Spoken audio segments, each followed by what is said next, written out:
આજે આપણે ચોટલાવાળીની વાત સાંભળીશું। ચોટલાવાળી એટલે કે એક રાજપૂતાણી સ્ત્રી કે જે પોતાના વેલડામાં બેઠી અને પોતાના સાસરીએ જતી હતી અને ત્યારે રસ્તામાં એક વાણિયાને જ્યારે લૂંટારાઓ લૂંટવા આવ્યા ત્યારે વાણિયાનો જીવ બચાવ્યો। કેવી રીતે જીવ બચાવ્યો એની આજે આપણે વાત જાણીશું। આ વાતની આજે 27 વર્ષ થઈ ગયા। સંવંત 1955ની સાલમાં મોતી શેઠ નામે રાણપુરનો વાણિયો નાગડકાની વાટે ગોળ લેવા આવેલો। તેથી તેણે આ પ્રમાણે લેખકને વાત કરેલી। આ વાત મોતી શેઠ નામનો વાણિયો કહે છે કે આપા, થોડા મહિના અગાઉ હું નાગનેશ ઉઘરાણીએ ગયેલો। હાંજ પડીએ ઉઘરાણીના રૂપિયા 20 મારા ખિસ્સામાં નાખીને મેં પાછા વળવાનું પ્રયાણ કર્યું। ત્યારે ચોરે બેઠેલા ચુવાળિયા કોળીઓએ રૂપિયા 20 મારા ખિસ્સામાં પડતા જોયા। હું બહાર નીકળ્યો અને મેં પગ ઉપાડ્યા અને મળ્યો જટ ભાગવા। એમાં વાહેથી હાકલા પડ્યા, ઊભો રે ભાઈ। મેં પછવાડે જોયું તો ચુવાળિયાને દેખ્યા। મારા પ્રાણ ઉડી ગયા। હું ભાગ્યો। મારે મોઢે લોટ ઉડતો આવે, શ્વાસનો ગોળો વળતો આવે, પાઘડીના આટા ગળામાં પડતા આવે અને બે હાથે કાછડી ઝાલી અને હું તો ભાગતો આવું અને વાહેથી ઊભો રે એવા દેકારા થતા આવે। દેકારા સાંભળતા જ મારા ગુડા ભાંગી પડ્યા। સામે જોઉં ત્યાં નદીને કાંઠે ઢુકડું એક વેલડું છૂટેલું। મને એમ કે કોક આદમી હશે એટલે હું દોડ્યો અને પાસે પહોંચું ત્યાં તો બીજું કોઈ નહીં, એક રાજપૂતાણી ભરપૂર જુવાની અને એકલી કૂપામાંથી ધૂપેલ તેલ કાઢી અને માથાની લાંબી લાંબી વેણી ઓળે છે।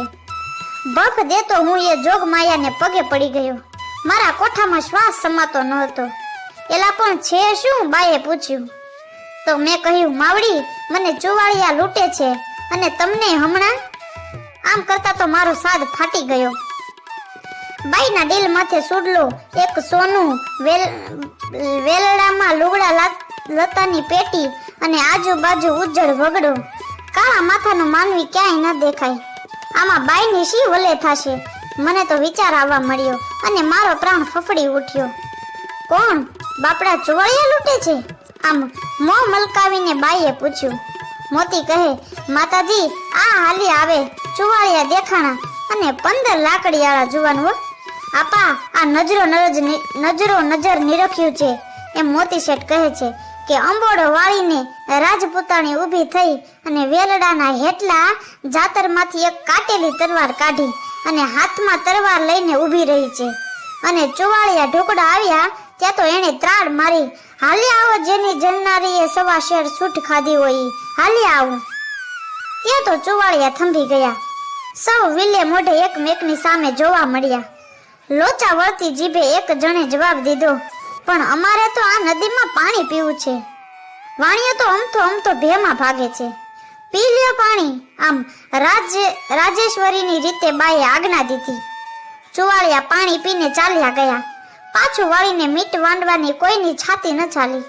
દેખાતા બંધ થયા એટલે બાએ કાટેલી તરવાર પાછી ગાડાના જાતરમાં મેલી દીધી। બેન, મેં કહ્યું, મારી સાથે રાણપુર હાલો, એક રાત રહીને મારું ઘર પાવન કરો। તો બાઈ કહે, ના બાપ, મેથી અવાય નહીં, હું તો મારા સાસરે જાઉં છું। ત્યારે મોતી શેઠે ખિસ્સામાંથી 8 રૂપિયા કાઢી અને હું બોલ્યો, બેન, આ ગરીબ ભાઈનું કાપડું। બેન કહે, મારે ખપે નહીં। આમ એણે ગાડા ખેડૂને જગાડ્યો અને વેરડામાં બેસીને એ તો ચાલી નીકળી। મોતી શેઠ કહે છે કે કચ્છની એ દીકરી અડવાળા ગામે પરણાવેલી એટલું જ મને યાદ રહ્યું છે।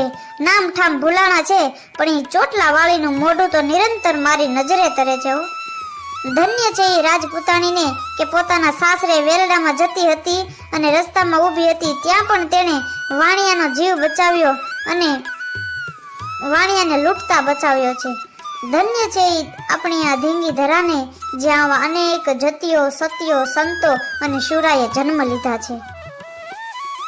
આવી જ અવનવી ઇતિહાસોની ઘટના સાંભળવા માટે અમારી ચેનલને લાઈક કરો, શેર કરો અને સબસ્ક્રાઇબ કરો।